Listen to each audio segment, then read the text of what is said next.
Okay, well, my name is Juanita Rockwell, and John has asked me to talk to you for 2 or 3 minutes about something Russian. And I guess what I'd like to talk about is working with Yury Urnov on this translation of Playing Dead by the Presnyakov brothers, and how really amazing it was to make this leap to thinking about what a translation is, and the fact of that you're always translating. When you're writing a play, you're always translating. You're always translating from a memory to something present, or from an individual to a communal experience. But you're also always translating because you're just trying to create your experience to go across to the people on the other side of the footlights, if there were still footlights being used.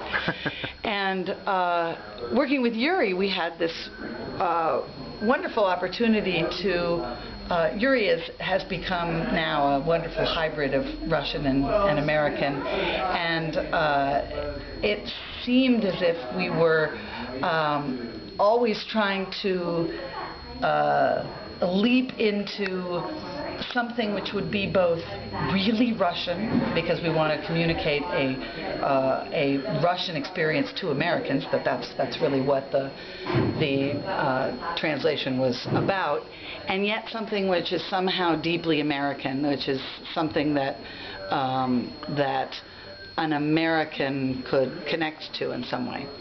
And I think a favorite image was the realization that this script, which had the F word, I think over the internet I should say the F word, that had the F word 1,000,000 times.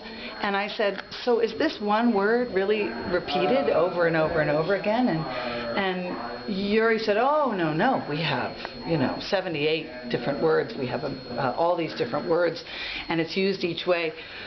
In 1,000,000 different ways, and sometimes as a verb, sometimes as a noun, with the different connotations, this kind of effing, that kind of effing. And so to try and find what is this in America, where we are so, where language, on the stage, we are not afraid of the F word in America, and yet it's a revolutionary act in Russia. So how do you make something feel like a revolutionary act that is in, on cable television, let alone on the stage. So I had to stretch my vocabulary of the obscene to find new revolutionary impact of my obscenity vocabulary. But the play starts and ends, so to speak, with references to Shakespeare and Hamlet. Does. So it's not only the F word. It's no, well, and in fact, I just came from writing a play that was entirely in iambic pentameter, my own play that was entirely in iambic pentameter, and it was a kind of sequel to Hamlet. So it was a delight to do to play in that again, and to do the ghost of the dead father speech when he comes to visit young Valia. It was a delight to play in the iambic pentameter, and to weave Hamlet all the way through that, and a view of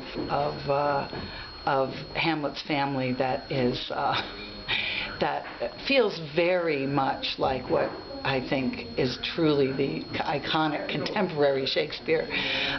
So of course I got to deal with obscenity and Hamlet too. What could be better?